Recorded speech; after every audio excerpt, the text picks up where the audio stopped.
Paz seja convosco. Amém. Glorifico a Deus pela sua vida, que separou esse tempo para ouvir a voz do Senhor. Nós, cada vez mais, nós precisamos aprender das coisas do Reino. Nós temos direito a todas as coisas, nós temos essa liberdade como seres humanos que somos, mas o Senhor, Ele nos constrange a estarmos na casa dele para ouvir os seus ensinamentos. Haverá um tempo em que a palavra não será mais pregada. Haverá um tempo em que o Senhor virá resgatar a sua igreja e nós não precisaremos mais de ouvir a palavra, porque a palavra vai estar vivendo conosco. O próprio Cristo vai estar conosco no dia a dia. Eu não consigo, minha mente não consegue entender muito bem isso não, mas a palavra de Deus diz que Ele vai ser conosco. A Nova Jerusalém, que é Ele, nós não precisaremos nos esforçar, tudo vai ser muito tranquilo, não haverá dor, não haverá pranto, não haverá ranger de dentes. Mas esse tempo é um tempo futuro. O tempo de hoje é o tempo de buscar o Senhor, é o tempo de querer realmente uma intimidade maior com o Senhor. A cama fala para a gente ficar, mas o coração, tocado pelo Espírito, nos convence. Louvamos a Deus porque temos esta oportunidade de mais uma vez nos encontrarmos aqui na casa do Senhor. Nesse primeiro período, nós vamos estar falando dentro do ser de Deus, seus atributos, sobre a imutabilidade de Deus. Semana passada nós falamos sobre a independência de Deus. Até a semana passada nós falamos sobre a independência de Deus. Eu fui extremamente enriquecido a respeito desse tema, porque a gente, dentro dos conceitos seculares, a gente meio que fica confundido em relação às coisas de Deus, se são assim, não são. Mas nós vemos que o nosso Deus, ele é independente. O nosso Deus, ele não depende de nós para nada. E também ele não muda. Porque não adiantava nada ele ser imutável, ele ser independente, ele nos trazer uma série de promessas, mas o coração de Deus ser que nem o meu e o seu, que um dia diz ok, num dia diz amém, no outro dia não diz não amém, e é tendencioso, mutável, mas o nosso Deus, ele não tem esse tipo de coisa. Ele é imutável. Êxodo 3:14, abre aí por gentileza. Êxodo, capítulo 3, verso 14.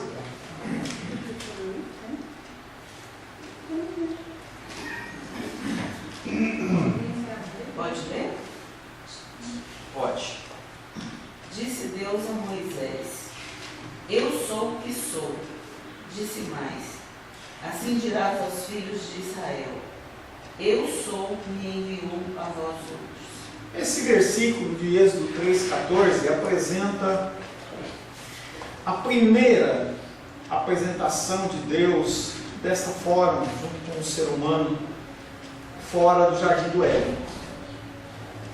E ele se apresenta a Moisés de uma maneira muito importante, muito singular, que nós temos que prestar atenção, porque diz muito do que é o nosso Senhor. E ele diz: Eu sou o que sou. Moisés, ele tinha sido alcançado por Deus no deserto, tinha recebido uma incumbência, e ele pergunta: como é que eu vou falar para essas pessoas para elas me ouvirem? Quem é que me enviou? E aí Deus fala: Dirás aos filhos de Israel: Eu sou, me enviou a vós outros. Esse eu sou, ele aparece por toda a Bíblia. Ele aparece lá no Novo Testamento, por exemplo, quando Jesus Cristo ele está descendo o monte do Getsemane, que aqueles Judas e os soldados estão subindo para prendê-lo, e eles questionam quem é Jesus, e ele fala: Eu sou. É o mesmo eu sou do Antigo Testamento.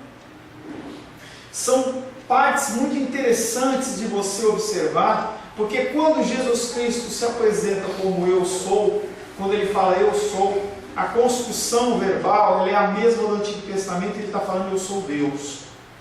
Ouvi uma vez uma palestra de um pastor em que ele falava o contexto de eu sou e eu estou, algo que eu já comentei aqui na igreja. Nós, quando perguntamos, eu pergunto para você assim: quem é o pai da Luísa? Eu sou. Quem é o pastor desta igreja? Eu sou. quem é o dono desse carro? Aí o Edilene pode falar, eu sou. Entre aspas. Quando você fala, eu sou, você está dizendo como se a coisa não fosse mutável. E ela é mutável, porque nós somos seres mutáveis. Então o que nós deveríamos falar não era eu sou, e sim eu estou. Eu estou o pastor desta igreja. Pode ser que amanhã não esteja. Eu estou o pai da Luísa. Pode ser que amanhã eu faleça, eu não esteja mais aqui. Eu sou, não, eu estou o dono deste carro. A construção parece estranha, mas se você for pensar no conceito bíblico, é exatamente assim que se tem que pensar. Porque nós não somos nada. Nós estamos em uma condição singular por um breve período de tempo. Mas não quer dizer que a gente é para sempre. Mas no caso de Deus, Ele fala, eu sou.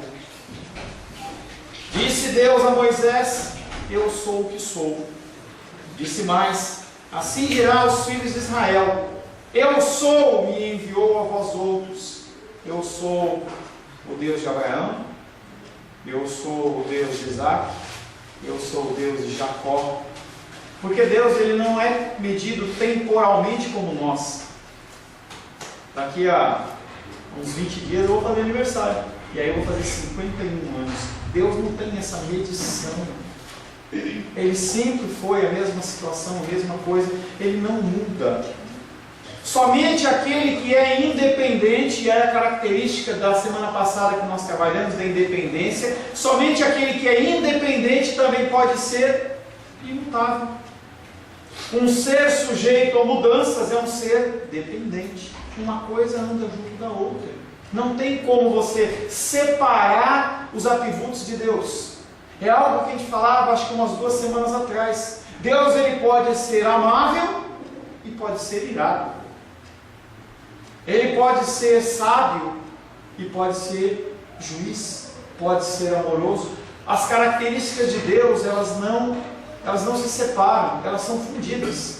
Nós sim conseguimos, eu consigo falar assim, olha, eu amo você, aí você pisa na bola comigo, não, agora eu não amo mais você. É condicional, Deus não.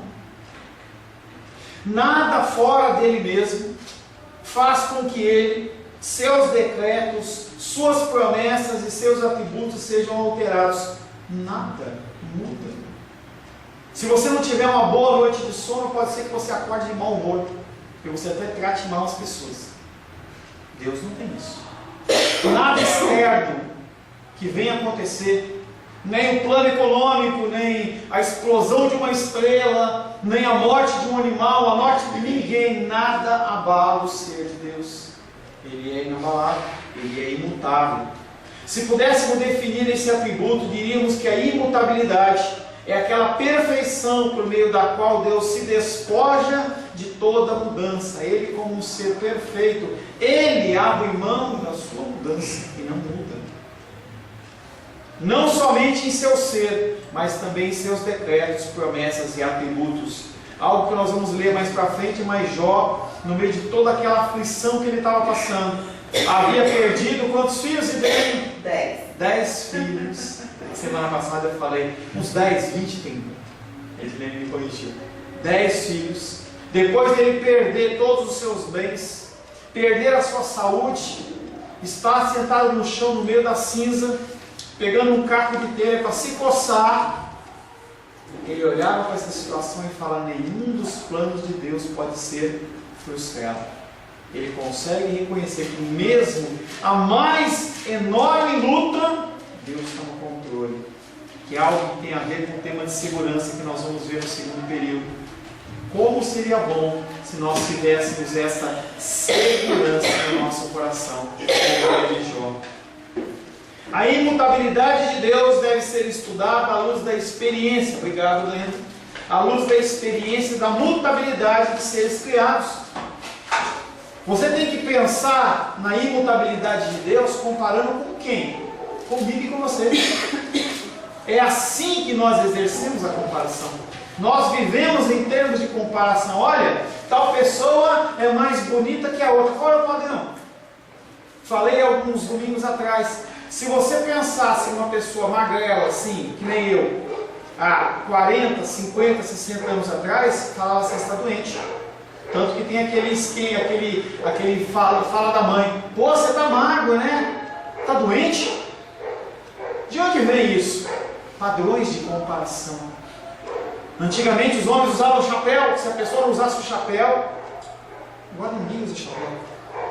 Terno. Essas coisas são padrões que vão sendo mudados e a nossa comparação, a nossa vida, ela vive em forma de comparação. Se você quer pensar na imutabilidade de Deus, você tem que pensar como você muda, como o seu coração altera, como o seu coração é variável. Um dia você ama, outro dia você odeia. Um dia eu estou afim, outro dia eu não estou afim. Um dia eu estou na igreja, outro dia eu não quero mais, eu não aguento mais. É muito legal você ver isso no âmbito pastoral. Isso é comum. Uma das coisas que o pastor tem que calejar no coração dele é exatamente esse tipo de coisa. Você está com a pessoa, não estou choramingando não, hein? Você está com a pessoa, cuida dela, batiza, está enferma, tal, você atende tal. Chega um dia em que há um erro, há um pecado, há um deslize, há algum dissabor, não quero mais. Se acontece com Deus, como não aconteceria com os seres humanos? Nós somos seres extremamente mutáveis nas nossas emoções. Quando você olha aquela figura do casamento, aquele casal lindo e maravilhoso, nosso último casamento foi do Felipe com a Rayane, estavam os dois lá, lindos e maravilhosos, jurando amor eterno, lágrimas correndo pelo rosto, tudo registrado nos livros. Vão passando os anos, não no caso deles, que o deles é eterno, nem Felipe. Mas aí o cara olha e fala assim, não quero mais ela.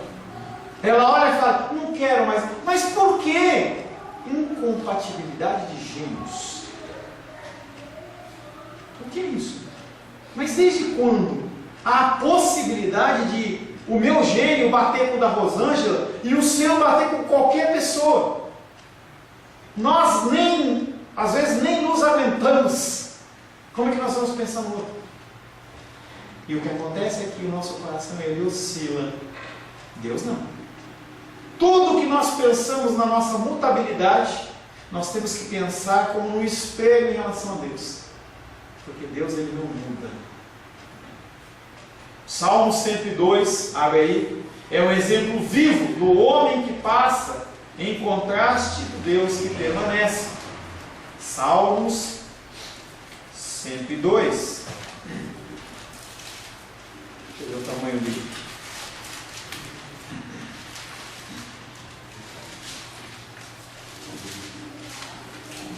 Grandão.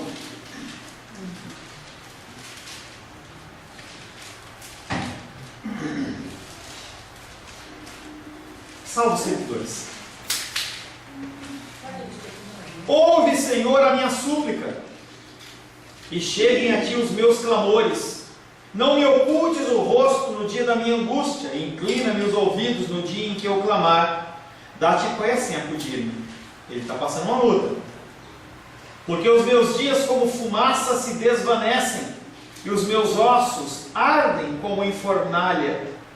Ferido como a erva secou-se o meu coração, até me esqueço de comer o meu pão. Os meus ossos já se apegam à pele, por causa do meu dolorido gemer. Sou como o pelicano no deserto, como a coruja das ruínas, não durmo, e sou como o passarinho solitário nos telhados.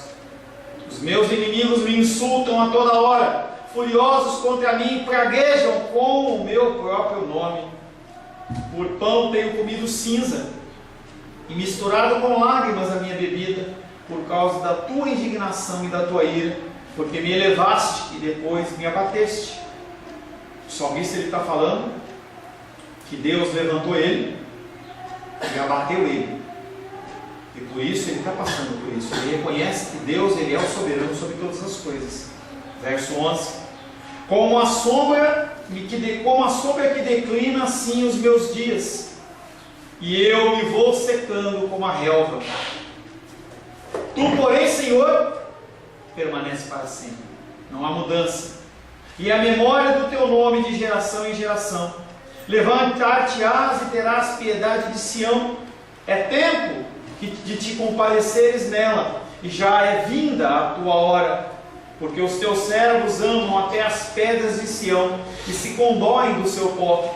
Todas as nações temerão o nome do Senhor, e todos os reis da terra a sua glória, porque o Senhor edificou Sião, apareceu a sua glória, atendeu a oração do desamparado, e não lhes desdenhou as preces.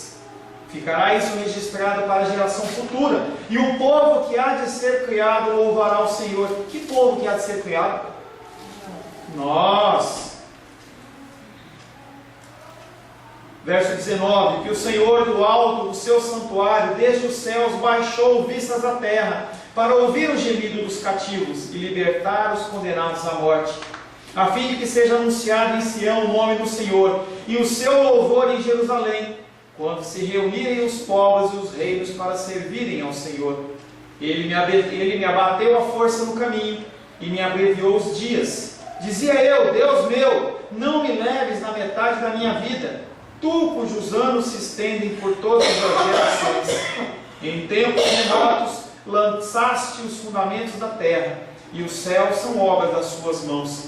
Eles perecerão, tudo vai ser destruído, tudo acaba, mas tu permaneces. Todos eles envelhecerão como uma veste, como roupa os mudarás e serão mudados. Tu, porém, és sempre o mesmo, e os teus anos jamais terão fim. Os filhos dos teus servos habitarão seguros, e diante de ti se estabelecerá a sua descendência. Amém? Amém.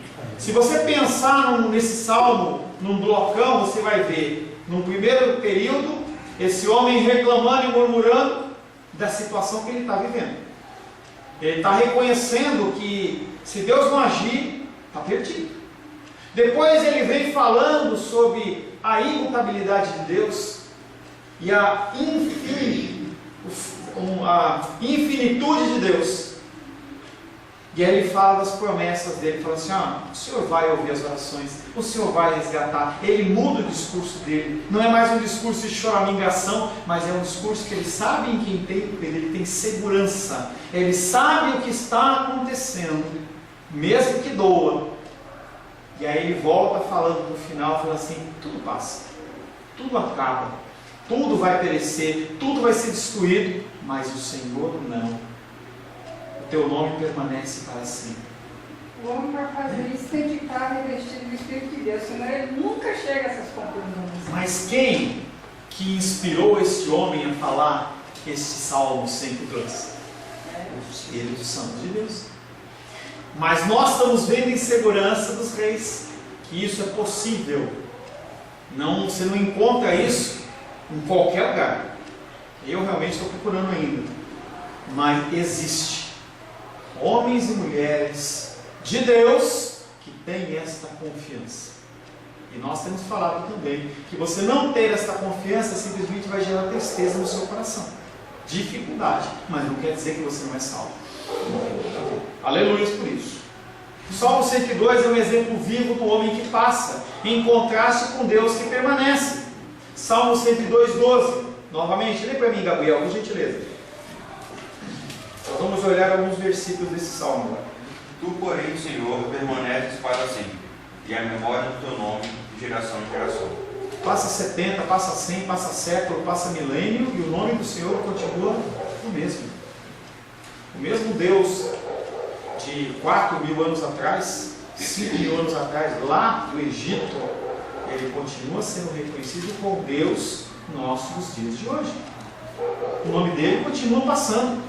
Passa plano econômico, passa lei, passa tudo. O nome dele continua na mente das pessoas. Essa imutabilidade que faz com que Deus seja conhecido como aquele que é estável e não instável como nós. Digno de confiança. Se você depositar a sua confiança em Deus, você nunca vai ficar confundido. Não tem nada a ver com emprego público, não tem nada a ver com o marido, não tem nada a ver com você ir para viagem para a Europa, nada a ver com a Brastemp, não tem nada a ver com isso. Mas de confiança de salvação, confiança de vida, em que as situações vêm e vão e você continua firme no Senhor.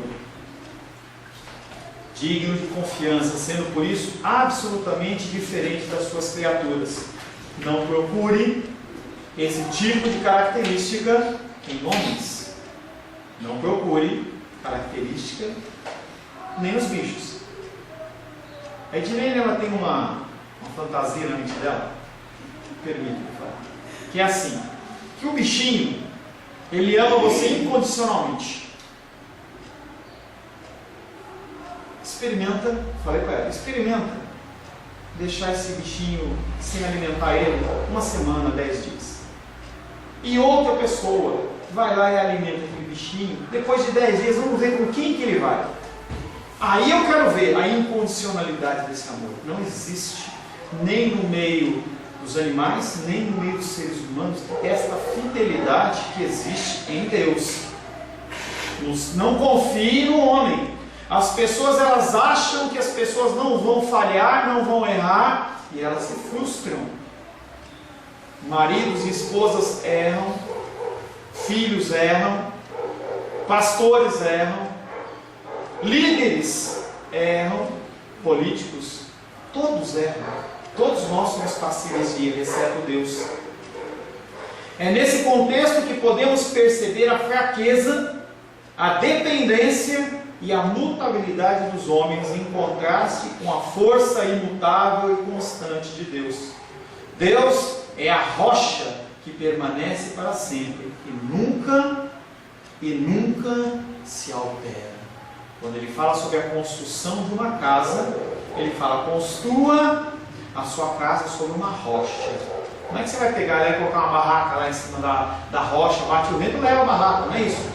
Você vai fincar, entendeu? Na rocha, fazer o quê? Um alicerce para você ter aquele lugar firme. No que você pode se alicerçar? Somente na palavra. Não é em homens, não é em igrejas, não é em denominações, mas é na palavra. Quanto mais você conhece da palavra, mais você está com os pés na rocha. Cultos emocionais, danças, por mais lindo e maravilhoso que seja, não agrega em nada o seu cristianismo. Nós vamos ver teatros, nós vamos ver cantatas, nós vamos ver shows dentro das igrejas. Nada disso edifica a sua fé. A única coisa que edifica a sua fé é palavra, ensino. Porque se assim não fosse, a gente fecharia. Eu falei legal, hein? Parece. Se não fosse, entendeu? A gente faria assim. Uma escola, que nem o Gabriel. Eu chegava lá e falava: Gabriel, agora você não tem mais aula de matemática, física, química, biologia, não tem nada, você só vai ficar aqui, entendeu? E você vai dançar, você vai pular, e vai ser alegria, e você se diverte. Aí quando você cansar, você tira um cochilo, aí depois você levanta, joga um pouquinho de vôlei, brinca um pouquinho no celular, acaba o seu dia, você vai para casa. Qual vai ser a formação dele daqui a 10 anos? No que ele vai poder trabalhar e se especializar? Foi-se o tempo em que você poderia falar assim: vai ser lixeiro. Para ser lixeiro tem que ser concursado, o cara tem que saber de um monte de coisa. Não é bem assim. Há o tempo do lazer, mas o nosso tempo maior ele tem que ser dedicado ao ensino. Eu não tenho o tino de ficar fazendo festa, de ficar fazendo o evento do hot dog, o evento disso. Você precisa de ensino. Aprendi com o meu pastor lá em São Paulo. Nós precisamos ouvir a palavra, ensino, porque o tempo urge. E nós precisamos estar apoiados nesse Deus. E toda vez que você se apoia nessa imutabilidade de Deus, o que acontece é que você vai ficando cada vez mais firme. As coisas não te abalam como abalava. A perda ela não é tão dolorosa como era. E é essa a função da igreja. Não é fazer você feliz e contentinho e você sair daqui arrepiado. É você saber lidar com as coisas da vida. Chegar na segunda-feira, o revés vem e você fala: como eu vou lidar com isso aí? Se você não tem a rocha, você vai tentar de alguma maneira reagir e você pode meter o pé pelas mãos e se machucar aí bastante. Deus, ele é imutável no seu ser. Deus é perfeitamente completo em si mesmo. Ele não precisa de mim, ele não precisa de você. Por mais que o seu coração e o meu coração queiram, ele não precisa da gente. Ele não é passível de mudança. Seu ser é imutável porque ele não tem progresso nem retrocesso. Pessoas crescem em estatura e graça. Você, conforme vai aprendendo as coisas do Senhor, você vai crescendo em graça. Deus não aumenta nem diminui. Deus não pode ser aumentado nem diminuído. A gente vai crescendo conforme a idade. Eu cheguei no meu máximo em 83. Quando eu estiver com 70, 80 anos, vou diminuindo. Eu já comecei a diminuir bem antes. Mas é porque eu sou ungido do Senhor. Uma coisa, da mesma maneira que você não pode fazer essa comparação, você tem que lembrar que eu sou ungido do Senhor. Entendeu? Você vê pessoas ungidas pelo Senhor vivendo mais anos, entendeu? Os olhos diminuindo menos, não usam óculos, essas coisas, entendeu? Mas Deus é completo em si mesmo. Ele não é passível de mudança. Ele não pode ser aumentado nem diminuído. Salmo 102, Felipe, 26 e 27.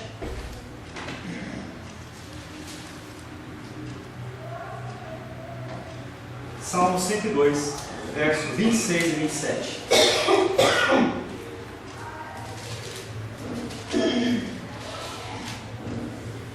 e 27? Sim. Eles perecerão, Eles quem, Felipe? os céus e a terra. Não. Quem perecerão? Porque no versículo anterior ele estava falando que os fundamentos da terra, os céus. Não só os céus e a terra, tudo! Tudo! Eles perecerão, continua. Mas tu permaneces. Todos eles envelhecerão como uma veste, como roupa os mudarás e serão mudados. Tu, porém, és sempre o mesmo, e os teus anos jamais terão fim. É tão interessante essa imutabilidade de Deus, que a gente vê ele falando sobre as vestes que envelhecerão, e quando o povo de Israel estava no deserto, não tinha que comprar roupa nova. Você sabia que não tinha C&A no deserto? Não acredito. Pois é, não tinha. Não tinha. Não tinha C&A, Pernambucanas, não tinha nada. As pessoas, elas saíram com uma roupa, talvez mais uma, não sei, entendeu? Saiu com uma roupa e a roupa ela não encolhia, e conforme as pessoas cresciam, as roupas não rasgavam, é só ser mesmo. Os sapatos, eles não se perdiam. A roupa das crianças crescia? A roupa das crianças crescia. Milagre de Deus. É algo nesse sentido, que nós, quando fomos resgatados pelo Senhor na sua segunda vinda, nós vamos permanecer e não vamos mudar. Você não vai fazer 5 milhões de anos. Entenda que quando nós fomos resgatados pelo Senhor, é uma teoria porque não tem como se comprovar, que o entendimento é que da mesma maneira que os sacerdotes eram chamados com 30 anos de idade, essa idade era considerada a idade perfeita, que foi a idade que Jesus Cristo começou seu ministério, e outros profetas como Ezequiel. Então a ideia que eles têm é, através de estudos, é que todos nós vamos ter uma idade média de 30 anos. Aquele que era mais velho fica mais novo, e a gente permanece no vigor da vida por toda a eternidade ao lado do Senhor. Isso é uma teoria, entendeu? Porque a gente não vai mudar. Você não vai ficar passando os anos e você vai ficando mais velho na eternidade. Não tem tempo na eternidade. Quando o Senhor resgatar a sua igreja, os nossos corpos corruptíveis, eles ficam incorruptíveis. E nós vamos passar eternamente na mesma situação com o Senhor. Eles perecerão, mas tu permaneces. Todos eles envelhecerão como uma veste, como roupa os mudarás e serão mudados. Tu, porém, és sempre o mesmo, e os teus anos jamais terão fim. Salmos 102, Glenda, por favor. Salmos 102, versos 24 e 25, os dois versículos anteriores ao que o Felipe leu.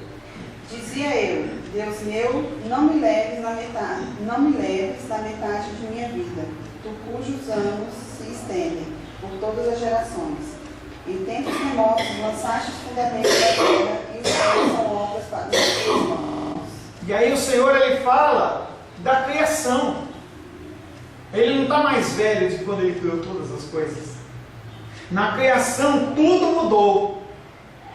Quando você lê Gênesis 1, 2, você vai perceber que o Espírito Santo pairava sobre as águas, e a terra era... E aí depois ela ficou com forma e cheia de seres criados, teve forma, ou seja, mudou. A criação mudou. A imutabilidade do ser divino está conectada com a sua independência, eternidade e infinidade. Um atributo conduz aos outros. É próprio das coisas finitas se alterarem. O homem caiu porque é possível a seres finitos caírem do estado em que foram criados. Por que o ser humano caiu? Porque ele é finito. Por que os anjos, 1/3 dos anjos caiu? Porque eles são finitos. Eles são passíveis de mudança. Por que Deus não faz isso? Porque ele é imutável. Por que Jesus não pecou? Porque não está no cerne dele. Ele não pode fazer aquilo que é fora do cerne dele. O homem caiu porque é possível a seres finitos caírem do estado em que foram criados. Mas o mesmo não pode ser dito do Criador e também do Redentor. Por causa dessa imutabilidade, Deus, a despeito dos pecados do povo, não os leva à condenação. Ele decreta algo sobre a minha vida e sobre a sua vida. Independente do que você fizer, você continua salvo.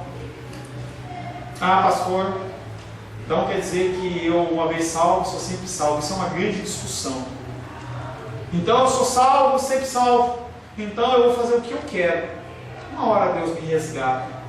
Não tem mais que uma pessoa que pensa nesta linha de raciocínio, ele nunca foi salvo. Salvação não quer dizer eu aceito Jesus como Senhor e Salvador, mas faz parte. Não quer dizer eu vou ser batizado, mas faz parte. Não quer dizer frequência na escola dominical ou na igreja, mas faz parte. O que manda na sua salvação é o decreto de Deus, que esse é imutável. E quando ele é verdadeiro na minha vida e na sua vida, você, por mais que você se afaste, você volta, afasta, volta, afasta, volta. Agora outros ficam esperando, e vão continuar esperando, e vão morrer e vão ficar esperando, e vão acordar no meio do lago de fogo e enxofre, e não há nada a se fazer. Porque a vida dela foi o quê? Dissoluta. Eu quero fazer o que me apetece, a minha vontade, o meu desejo. Os jovens falam. Eu não queria ter me convertido jovem não, porque deve ser difícil. Os jovens falam: eu quando tiver a idade do pastor Paulo, eu penso nisso. Tem muito tempo. Tem mesmo? Será que tem mesmo? Tiago 1,17. Sebastião, por gentileza.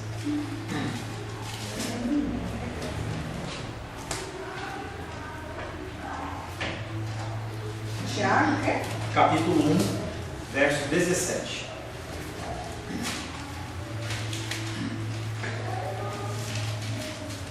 Nove, 17. 1,17. A palavra de Deus fala. Você viu a entrada do cara ungido? Você já percebeu a entrada de uma pessoa ungida?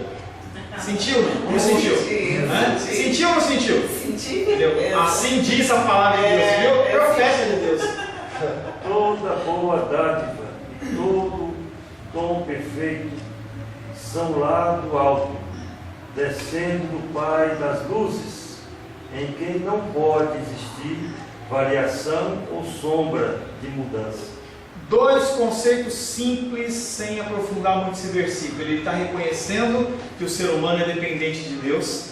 quando ele fala toda boa dádiva e todo dom perfeito são lá do alto, descendo do Pai das luzes. Não é nada que você consiga, não é algo que eu vou me esmerar, eu quero, não tem como.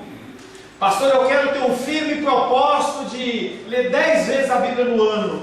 Se o Espírito Santo não te capacitar, dependência. O dom vem de Deus, as coisas vêm de Deus. Por isso que você vai ler a palavra e fala: Senhor, me ilumina, me dá luz para que eu possa entender. Senhor, eu quero ser mais frequente na igreja, eu quero chegar mais cedo na igreja. Senhor, me capacita, não coloca dependente do despertador, porque quando começa a incomodar, você faz. É que nem quando você está com vontade de ir no banheiro, você não segura, a menos que não tenha condição, senão você vai direto: estou com sede, eu preciso beber água. Essa vontade vem de Deus nas coisas espirituais, e nós temos que buscar isso cada vez mais. E a segunda parte do versículo ele fala: em quem não pode existir variação ou sombra de mudança. O solzão está aí. Se você se sentar aqui na calçada, você vai ver que o sol vai andando e a sombra também vai. É isso que ele está falando, não tem sombra de mudança. Ele está exemplificando com a natureza. Você vê a sombra mexendo, mas Deus não mexe, continua estável, do mesmo jeito. As Escrituras apresentam Deus como quem existia eternamente, ou como quem existe eternamente, quando ainda nada existia, e isso faz imutável em seu ser, e aquele de quem provém todas as coisas. Difícil a gente imaginar, não existe nada, só Deus. Não existia um cachorro, não existia um prédio, não existia nada, não existia nada, só existia Ele. E Ele sempre existiu. Desde quando? Como que aconteceu? O ser humano ele fica tentando criar ideias. Não, mas o universo foi criado pelo Big Bang. Tá, muito bonito. Como é que é isso? Não, havia um monte de partículas tal, e elas estavam paradas. Mas tá bom, mas e que essas partículas vieram de onde? E quem que criou esse primeiro toque nessa primeira partícula de átomo para ela bater na outra e gerar mudança, e de uma hora para outra ter uma árvore? Quem que foi? Vamos dizer que está certo. Quem que tocou? As pessoas elas ficam perdidas. Cientistas hoje falam: olha, eu acredito no Big Bang divino, em que Deus deu o peteleco inicial, porque alguém tem que ter feito a ação inicial, não tem jeito. De onde veio? Como aconteceu? Teoria de Darwin, da evolução. Tudo bem. Você vai ver por que ela é teoria. Porque nunca foi e nunca vai ser provada. Por isso que vai continuar sendo teoria. Os fatos científicos, eles são fatos em que você consegue reproduzir. Eu consigo fazer a água ferver aqui na Groenlândia, em qualquer lugar, só tem as mesmas condições climáticas. Tenta reproduzir as ideias de Darwin, você não consegue. Você vai ver que tem animais que fogem a essa regra. Pela ciência, não é verdade. Mas o que acontece é que as pessoas preferem construir em cima de fundamentos falsos. É aquele castelo de cartas. Você vai construindo. Você nem conhece mais a base, mas a base ela está tão frágil quanto a parte de cima. É diferente de você estar firmado na rocha. As Escrituras apresentam a Deus como quem existia eternamente, quando ainda nada existia, e isso faz imutável em seu ser, e aquele de quem provém todas as coisas. Tudo procedeu de Deus. Satanás procedeu de Deus. Hitler procedeu de Deus. Tudo procedeu de Deus. Não tem nada que é criado por Satanás e seus demônios. Não existe essa possibilidade. Ele não pode fazer com que você haja de uma maneira. Ele pode te influenciar. O meio ambiente te influencia, mas não te molda. O que molda é quanto você está ligado na palavra e quanto você está afastado nela. Mas o meu pai me violentou, mas o meu pai fez isso, a minha mãe fez isso, e nós temos histórias de todo tipo aqui no nosso meio. Dói, traz dificuldade, mas isso não define quem você é. O que define quem você é o decreto soberano de Deus.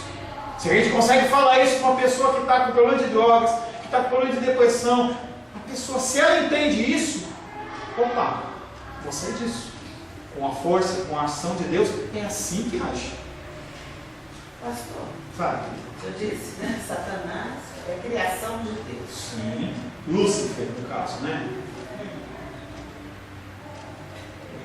Lúcifer faz diferença, né? Que ele criou como anjo de luz. Ele criou como anjo de luz, que é finito e é passível de mudança e transformação.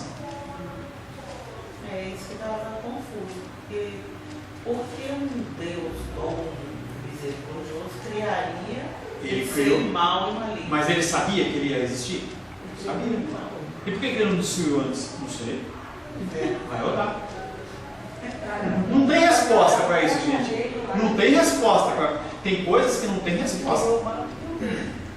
Não tem resposta. Se você vê as escrituras, a palavra de Deus diz que ele criou o bem e criou o mal. Mas qual que é o contexto disso?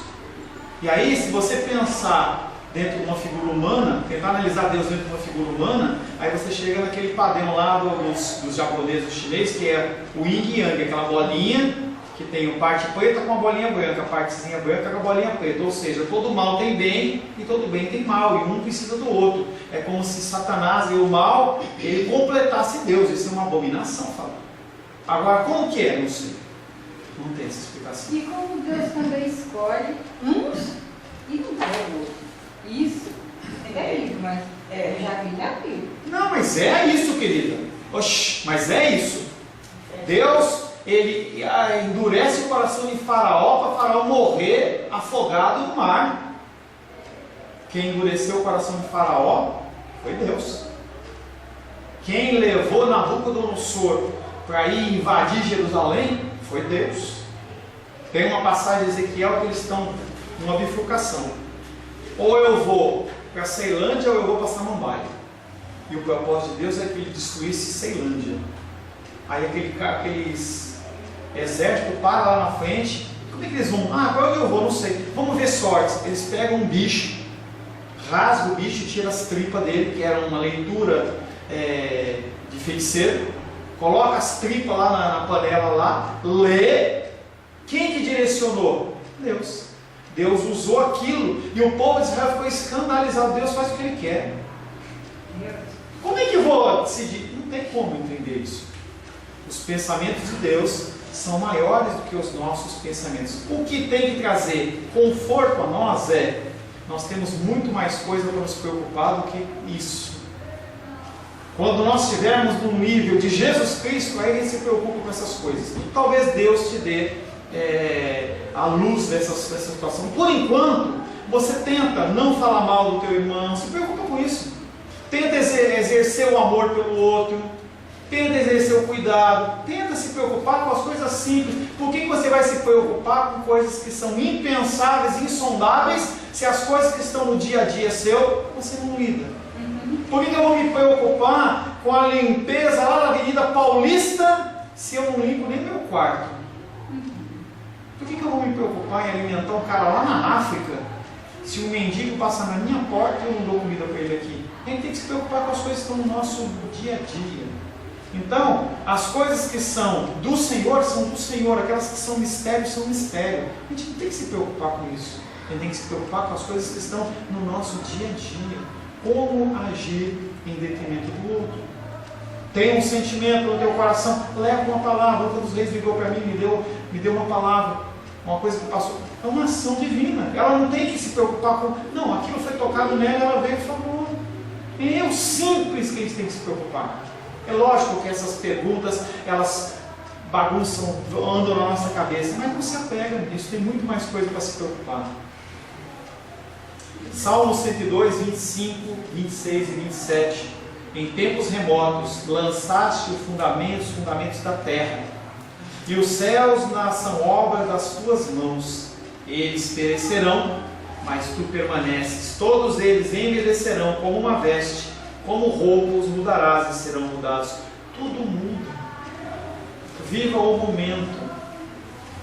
Tem um exemplo que eu vou dar à noite, que é o exemplo de duas pessoas que ganharam um terreno. Você vai te ver à noite, você vai ouvir de novo. Tá? Duas pessoas receberam, cada um se deu um terreno. Um deles recebeu o terreno, ficou feliz e começou a plantar, começou a cultivar, limpou o terreno. Depois de um ano, ele estava colhendo. O segundo homem, ele recebeu aquele terreno, mas achou que aquela bênção era grande demais para ele. E aí ele foi no cartório, e ele passava todo dia buscando, cercando, preocupado. Será que é meu? Será que não é? Depois de um ano, o terreno continuava igual. Nós temos tanta coisa para nos preocupar, tanta coisa para a gente fazer que está às nossas mãos. É um exemplo que eu dou. Titia, quando tinha 50 anos, 60 anos, para cima, para baixo, visita, tal, ia para São Paulo, ia para Minas, ia para não sei onde, Tocantins. Hoje ela não pode. Hoje o que ela tem que fazer? Ficar nas orações, ficar no cuidado que ela pode. Conforme a sua vida vai se destrinchando, conforme ela vai se discorrendo, vai chegar um momento em que você não pode fazer uma série de coisas. Enquanto você pode fazer, faça. Falando espiritualmente, tá? Enquanto você pode fazer, faça. Eu não estou fazendo para agradar o homem, mas faça para agradar a Deus. Seja obediente. Tente olhar para Ele, porque nós somos criados em imagem e semelhança do Senhor. Cada vez mais nós buscarmos o quê? Sermos imutáveis. Bloqueia o teu coração em relação a esse tipo de sentimento, esse sentimento de preocupação. Confie em Deus. É isso que o Senhor exige de nós, é isso que Ele quer de nós. Ele não quer que você vá, faça milagre. Não, não é isso. Viva simples. Amém? Senhor, em nome de Jesus, começamos, Pai, a ver sobre a imutabilidade do Senhor. Falamos, Pai, sobre o Senhor que é imutável. Se o Senhor assim o permitir, semana que vem falaremos sobre os seus decretos que também são imutáveis, as tuas promessas que são imutáveis, a tua palavra que é imutável. Nós, Pai, temos que cada vez mais entregar as nossas vidas nas tuas mãos, reconhecendo, Pai querido, a dependência, reconhecendo, Pai, o teu poderio, a tua soberania, que possamos, Pai, cada vez mais descansar no Senhor. Nos abençoa, Pai querido, a buscarmos ser cada vez menos mutáveis, cada vez menos, Pai, variáveis nos nossos sentimentos e nas nossas ações, Pai. Nos abençoa, Pai, em nome de Jesus. Amém.